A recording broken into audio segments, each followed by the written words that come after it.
रश्मि जीजा जी का दोगलापन देख हैरान रह गई थी।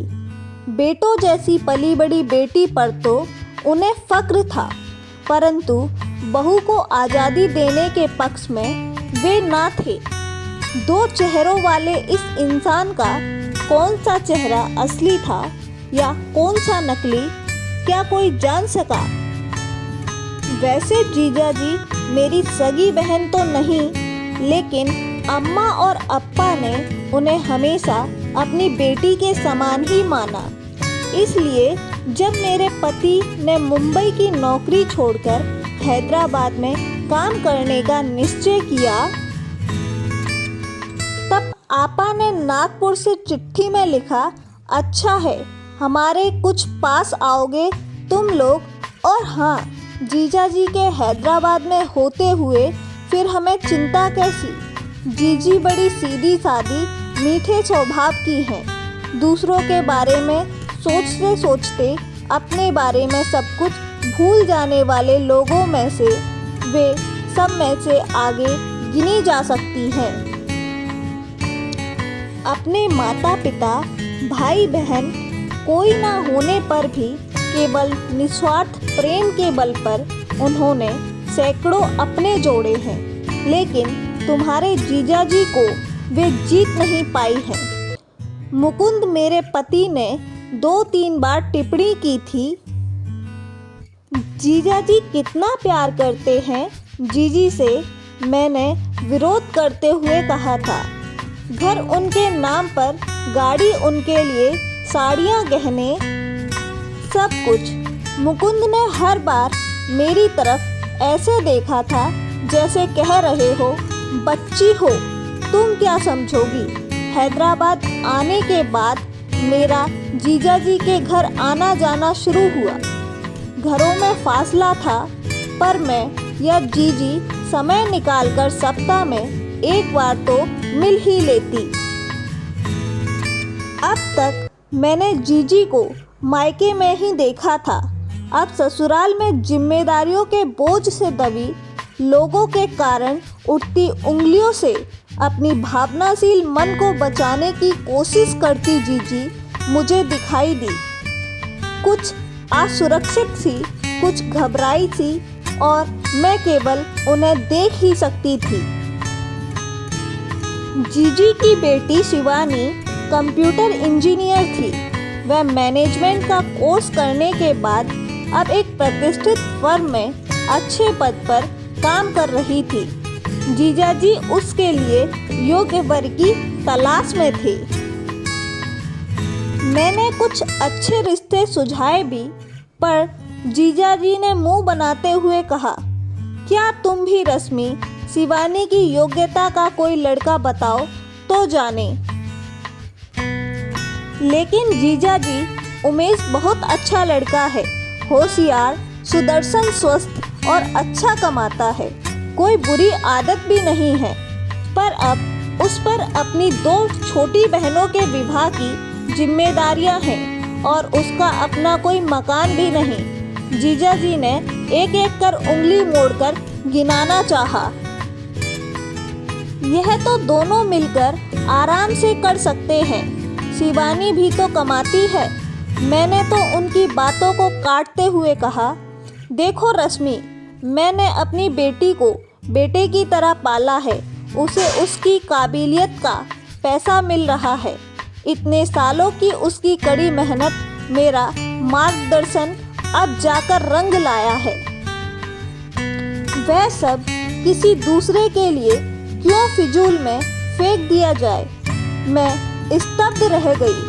जीजी की कितनी ही चीज़ें जीजा जी की बहनें मांग कर ले जाती थी। हम लोगों की तरफ से दिए गए उपहार उफ तक मुंह से ना निकालते हुए जीजी ने अपने देवरों को उनके मांगने पर दे दिए थे। माँ कभी पूछती, आरती वह पेन कहाँ गया जो तुम्हें पिछली दिवाली में भैया ने दिया था। जीजी बेहद विनम्रता के साथ कहती, रमन भैया ने परीक्षा के लिए लिया था, पसंद आ गया तो पूछा कि मैं रख लूं भाभी। मैं मना कैसे करती। माँ एक बार भैया दीदी के लिए भैया दूज पर एक बढ़िया धनी साड़ी लाए थे। तब जीजी की सहेली अरुणा दीदी भी उनसे मिलने के लिए आई थी। उन्होंने छूटते ही कहा, मत तो इस पगली को कुछ भी, साड़ी भी ननद ने मांग ली तो दे देगी। तब जीजी ने अपनी मुस्कान बिखेरते हुए कहा था, वे भी तो मेरे अपने हैं, जैसे मेरे भैया, मेरी रश्मि, मेरी अरुणा। अब उसी जीजी की बेटी को भी पिता से क्या सीख मिल रही थी। मैंने जीजी की ओर देखा, वह काम में मगन थे, जैसे उन्होंने सुना ही ना हो।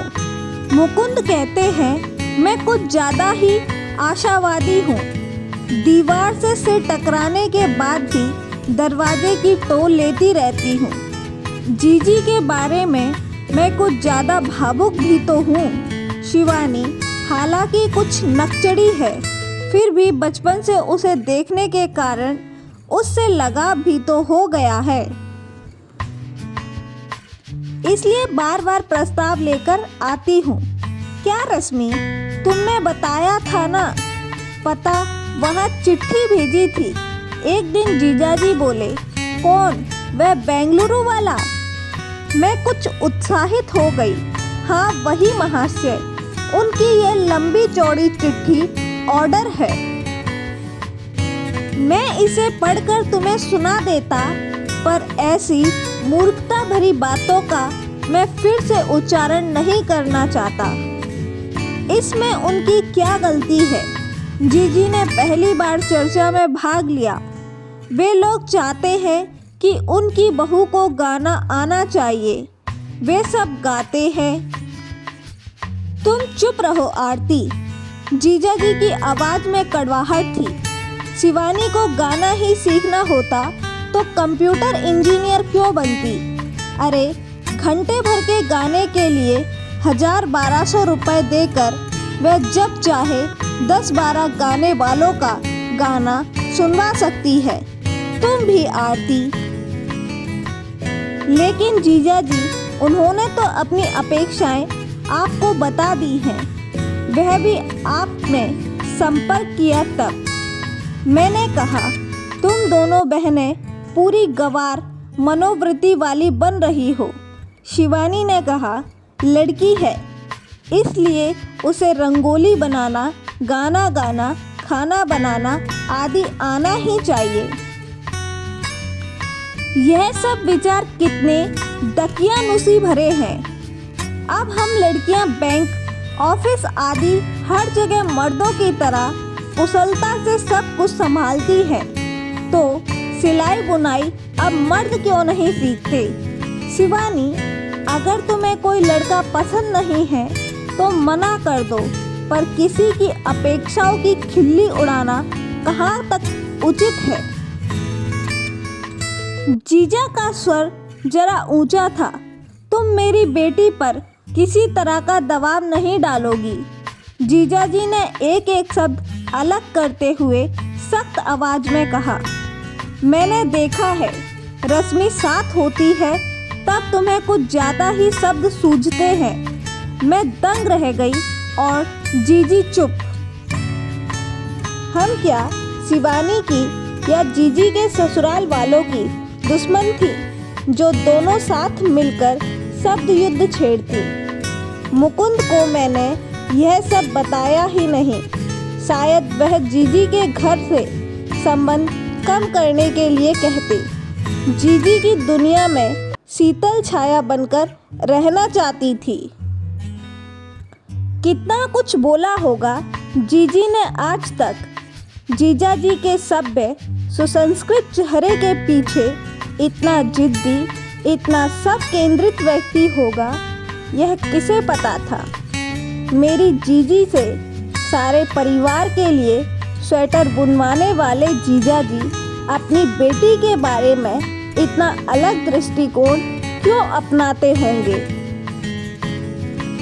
आए दिन दोस्तों के लिए मेहमान नवाजी के बहाने जीजी को रसोई में व्यस्त रखते जीजाजी क्या खाना बनाना सुशिक्षित लड़कियों के लिए बिलो डिग्निटी है।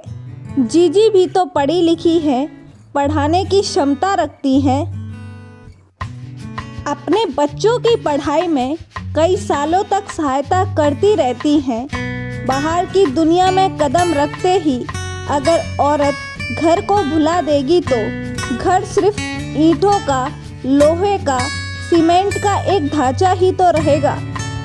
उसका घरपन कैसे टिक पाएगा। करीब 2 साल के बाद शिवानी का विवाह हो गया। ससुराल के लोग बड़े अच्छे हैं। दामाद तो हीरा है, पर अमेरिका में नौकरी कर रहा है, जहाँ शिवानी को खाना भी बनाना पड़ता है। झाड़ू, बर्तन, कपड़े सब कुछ करती है। वह उससे अधिक पढ़े लिखे, अधिक कमाने वाले जमाई राजा भी उसका हाथ बटाते हैं। सुखी दाम्पत्य के लिए पति पत्नी को एक दूसरे के कामों में हाथ तो बटाना ही पड़ता है। जीजाजी जाकर सब कुछ देख आए हैं। मैंने एक दिन नौकरों के बारे में पूछ ही लिया। क्या पागलों जैसे सवाल करती हो रश्मि? उन्होंने डांटा। वहाँ नौकर नहीं मिलते। हर व्यक्ति को अपना काम स्वयं करना पड़ता है भाई। अपना काम खुद करने में वहाँ के लोग संकोच नहीं करते। उनका मानना है कि व्यक्ति को आत्मनिर्भर होना चाहिए। फिर मेरे दामाद मदद भी तो करते हैं। अमेरिका में महिलाओं की बड़ी इज्जत है। मैंने चुप रहना ही उचित समझा। अमेरिका में महिलाओं की इज्जत किस प्रकार होती है, इस बारे में कौन क्या कह सकता है। काम में हाथ बटाकर वक्त आने पर पत्नियों को मारने वाले, पत्नियों को छोड़कर दूसरी स्त्री के साथ जाने वाले, छोटे कारणों से तलाक देने वाले अमेरिकी पतियों की संख्या के बारे में कौन नहीं जानता। फिर उनकी संस्कृति की प्रशंसा करने वाले जीजाजी अपने घर में एक गिलास पानी भी खुद हाथों से लेकर नहीं पीते। यह क्या मैंने देखा नहीं। खैर, 2 चेहरे वाले लोगों के बीच में कौन सर खपाए। अविनाश के लिए अब ढेरों रिश्ते आ रहे हैं। चाय पीते हुए जीजाजी बोले, लड़की वालों को पता है ऐसा अच्छा घर पर और कहीं बड़ी मुश्किल से मिलेगा। उन्होंने गर्व से जीजाजी की तरफ देखा। जीजी प्लेट में बिस्कुट सजाने में मगन थी। आपकी बात 100% सच है। जीजाजी ने कहा, रूप, गुण, शिक्षा, वैभव क्या कुछ नहीं है हमारे अविनाश के पास, और जीजी जैसे ममतामयी सास। इतना कहकर मैंने प्यार से जीजी के गले में अपनी बाहें डाल दी। क्या चाहिए? रश्मि जीजाजी ने पूछा। इतना मस्का क्यों लगा रही हो जीजी को? अविनाश की तस्वीर और बायोडाटा दे दो। तुम्हारे लिए 2-4 अच्छी बहुएं लाऊंगी, जिनमें से शायद तुम्हें एक पसंद भी आ जाए। जरा देख परख के लाना रिश्ते, जीजाजी ने चेतावनी देते हुए कहा। आजकल की लड़कियां बहुत तेज तरार हो गई हैं। मतलब, अरे 4 दिनों पहले एक लड़की के माता पिता मिलने आए थे। वैसे तो वे हैदराबाद किसी की शादी में आए थे, लेकिन जब अविनाश के बारे में उन्हें पता चला तो अपनी बेटी के लिए रिश्ता लेकर मिलने आ गई। अच्छी थी लड़की। मैंने कुछ उत्सुकता से पूछा। फोटो लाए नहीं, पर हाँ, जानकारी तो प्रभावित करने वाली थी, जीजाजी ने बताया। उनकी बेटी ने MBA किया है और पिछले 6 सालों से पुणे में नौकरी कर रही है। अगर अविनाश पुणे में कोई नौकरी कर ले तो काम हो सकता है। अच्छा, और अविनाश का यहाँ का काम? वही तो मैं कह रहा हूँ। आजकल तो लड़की वालों को बात विचार ही समझ नहीं आते हैं। अब उनकी लड़की ने एक MBA डिग्री को छोड़कर और किसी चीज़ में निपुण नहीं है और 8 साल से यहाँ काम जमा कर बैठा हुआ मेरा बेटा शहर छोड़कर वहाँ जाए। मना कर देते आप, जीजी ने धीरे स्वर से कहा। वही तो किया, लेकिन आरती इन इंजीनियर, डॉक्टर लड़कियों के माता पिता सोचते हैं कि उन्होंने जैसे आकाश छू लिया है। अगर लड़की 19 है तो लड़का भी तो 20 या 21 वाला ही ढूंढेंगे ना। फिर इतनी शर्तें, इतना घमंड क्यों? जीजी बोली, आजकल लोग लड़का लड़की की परवरिश में फर्क नहीं करते। उन्होंने भी अपनी अपेक्षाएं बताने का हक है। अरे भाई, शिक्षा दीक्षा, खाना पीना, लाड प्यार में भी लड़के लड़की बराबर होंगे, तब भी फर्क तो रहेगा ना। जीजाजी बोले, बहू इस घर में आएगी, अविनाश उस घर को नहीं जाने वाला। बातों से लगा कि जीजाजी अब चिढ़ गए हैं, लेकिन जीजाजी आजकल दोनों की कमाई में फर्क नहीं है, समान अधिकार है स्त्री पुरुष के। देखो रश्मि, हम लोगों को बहू चाहिए, नौकरी नहीं।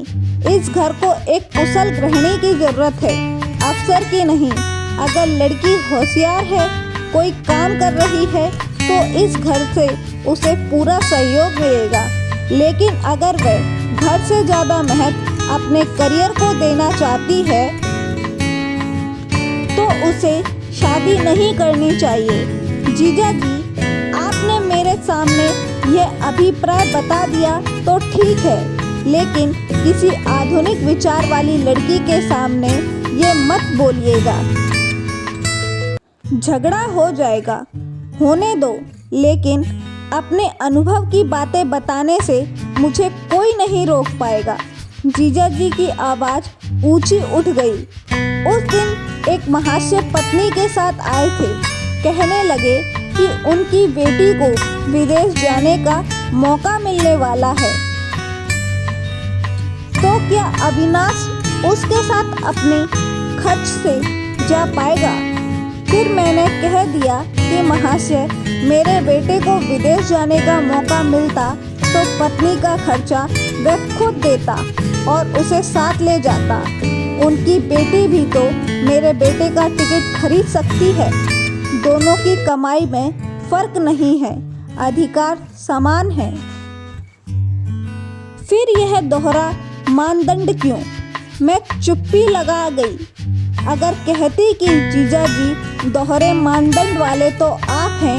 शिवानी की शादी के समय आपके विचार कुछ अलग थे और आज बेटे की शादी के समय में कुछ अलग हैं। जीजी ने कितना कुछ खोकर घर परिवार को, संस्कृति के मूल्यों को बरकरार रखा था।